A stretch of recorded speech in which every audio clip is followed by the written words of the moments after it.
बच्चों ध्यान से देखो, कल मैंने आपको किसी रेखा की दिक्कोज्या बताई थी। अब मैं आज आपको बता रहा हूँ कि दिक्कोज्या के दो समूह होते हैं। मैंने जानबूझ के ऊपर लिखा है इसको। दिक्कोज्या के दो समूह होते हैं, two sets of direction cosine. तो आपको जानते हैं कि अंतरिक्ष में यदि कोई रेखा है तो हमने उसको क्या बताया था कल, कि जैसे ये हमारे पास 3 डायमेंशनल है, अक्ष हैं OX और OZ और OY। ये परस्पर लंबवत अक्ष होते हैं, मैंने आपको कल समझाया था। और कोई रेखा मान लीजिए अंतरिक्ष में है ये, तो इस रेखा की दिक्कोज्या के कितने समूह होंगे? प्रत्येक रेखा की दिक्कोज्या के दो समूह होते हैं। तो ध्यान से देखिए, मैंने कल आपको क्या बताया था कि हम क्या करेंगे कि इस रेखा के समांतर एक रेखा खींचेंगे। और कहाँ से खींचेंगे? वो मूल बिंदु O से खींचते हैं। मूल बिंदु से O से हमने जनरली एक रेखा खींच ली, और ये हमारी रेखा OP हो गई। और P बिंदु का निर्देशांक x, y, z है। तो मैंने कल ही आपको बताया था कि इसका डायरेक्शन अभी हमारा इधर की ओर है, OP का डायरेक्शन। और ये x अक्ष के साथ अल्फा कोण बना रही है, और y अक्ष के साथ बीटा कोण बना रही है रेखा, और z अक्ष के साथ गामा कोण बना रही है। ठीक है, तो अगर आप इसको रेखा को ध्यान से देखें तो रेखा OP x अक्ष के साथ अल्फा कोण, और माना रेखा OP, माना रेखा OP जो है वो y अक्ष के साथ बीटा कोण बना रही है, और यही रेखा जो OP है वो z अक्ष के साथ गामा कोण बना रही है। ठीक है, तो आपने क्या देखा, इसलिए रेखा OP जो है, जो रेखा OP है, OP की दिक्कोज्या आपको पता है कि LMN से लिखते हैं, L बराबर कॉस अल्फा, M बराबर कॉस बीटा और N बराबर कॉस गामा है। तो ये कौन सी रेखा है जो मैं अभी आपको दिखा रहा था कि अंतरिक्ष में कोई रेखा है, ध्यान से देखिए। और इसी के समांतर हमने ये एक रेखा खींची OP, इसी के समांतर रेखा। लेकिन अगर मान लीजिए कि ये OP की दिशा जो है हमारी, ये जो OP की दिशा है ये बदल जाए, ये OP की दिशा हमारी हो जाए OP डैश हो गई, मान लो OP की दिशा बदल गई, तो तब क्या होगा कि ये जो एंगल बनेगा, मतलब कोण जो ये वाला बनेगा, ध्यान से देखना, ये कोण 180 माइनस अल्फा हो जाएगा। ठीक है, और OP का बीटा इस OY के साथ जो कोण है ये तो बीटा है, तो बीटा जो इसका कोण बनेगा तब OP डैश का कोण जो OY के साथ होगा वो कितना हो जाएगा? 180 माइनस बीटा। ये वाला कोण जो है ये 180 माइनस बीटा हो जाएगा। ठीक है, OP का, OP डैश का, और OP डैश का इसके साथ कौन हो जाएगा? 180 माइनस गामा, 180 माइनस गामा। ठीक है, तो लिखो, यदि रेखा OP की दिशा विपरीत हो जाती है, आपको पता है कि जब अंतरिक्ष में कोई रेखा है तो उसको दोनों ही डायरेक्शन में आप अनंत तक बढ़ा सकते हो।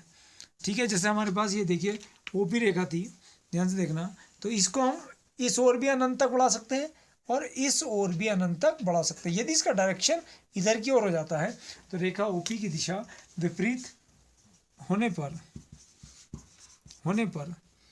रेखा OP डैश द्वारा x अक्ष से बना कोण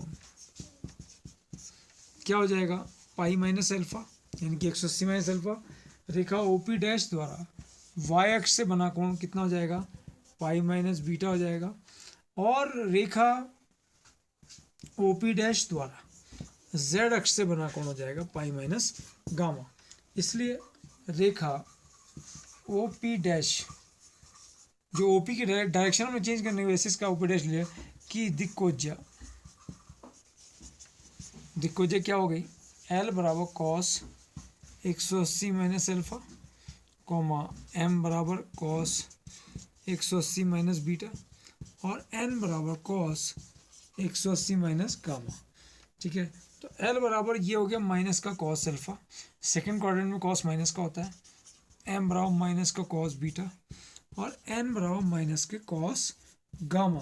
तो इसलिए मैं आपसे कह रहा था कि किसी भी रेखा के दिक्कोज्या के दो समूह होते हैं, किसी भी रेखा के दिक्कोज्या के दो समूह होते हैं। तो कौन कौन से दो समूह हुए? एक तो cos alpha cos beta cos gamma, और minus cos alpha minus cos beta और माइनस के कॉस गामा। अतः रेखा की दिक्कोज्या के दो समूह होते हैं। पहला समूह क्या है? Cos alpha comma cos beta comma cos gamma, तथा दूसरा समूह जो है minus cos alpha comma minus का कॉस बीटा और माइनस का कॉस गामा। अगर इसका डायरेक्शन विपरीत दिशा में हो गया तो ये वाली दिक्कोज्या होंगी, और अगर दिशा ऊपर की ओर है तो ये वाली दिक्कोज्या होती हैं। अब दूसरी चीज़ आती है बच्चों कि बच्चों यहाँ पर देखिए ध्यान से आप, किसी रेखा के दिक् अनुपात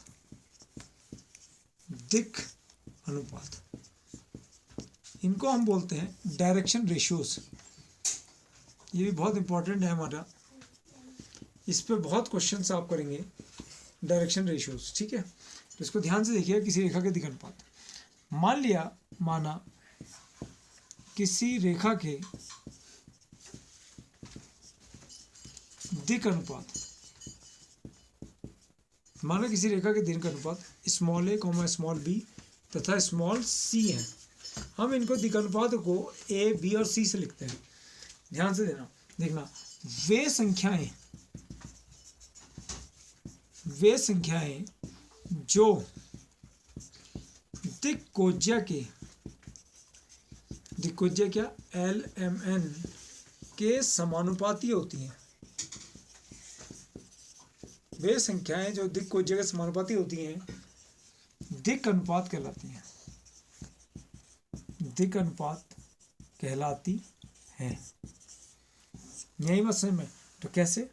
L और A का अनुपात, M और B का अनुपात, N और C का अनुपात हमने K मान लिया। तो हमारे पास L बराबर, ये K का आगे लिख दिया से मैंने माना, तो L बराबर A, M बराबर B और N बराबर C। ठीक है, ये हमें मिल गया। आप सभी जानते हैं कि दिक्कोज्याओं के वर्गों का योगफल एक होता है, चूंकि दिक्कोज्याओं के वर्गों का योगफल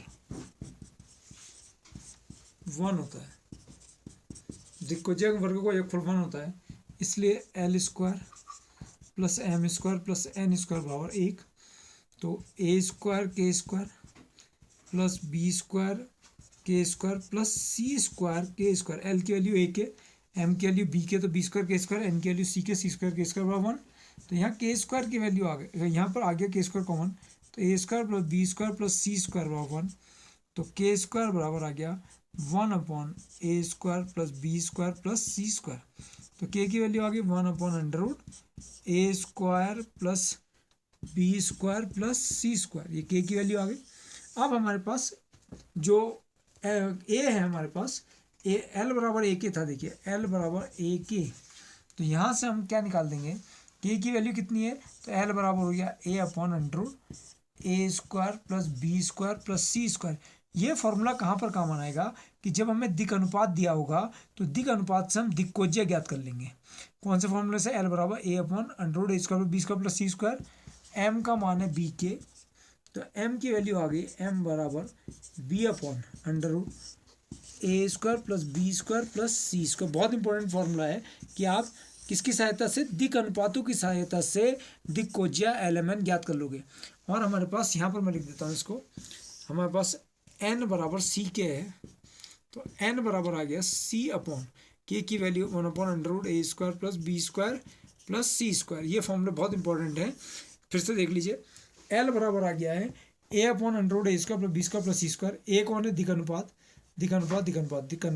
तो दिक्कोज्या निकाल रहे हैं दिक् अनुपात उससे, तो A/√B² प्लस C²।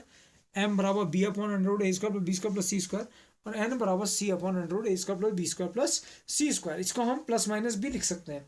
जैसे हमने K² की वैल्यू निकाली थी ना, तो K बराबर प्लस माइनस, तो उससे हमें पता चल जाएगा कि इसके भी क्या है? 2 ग्रुप हैं, यानी कि 2 समूह हैं। किसके भी?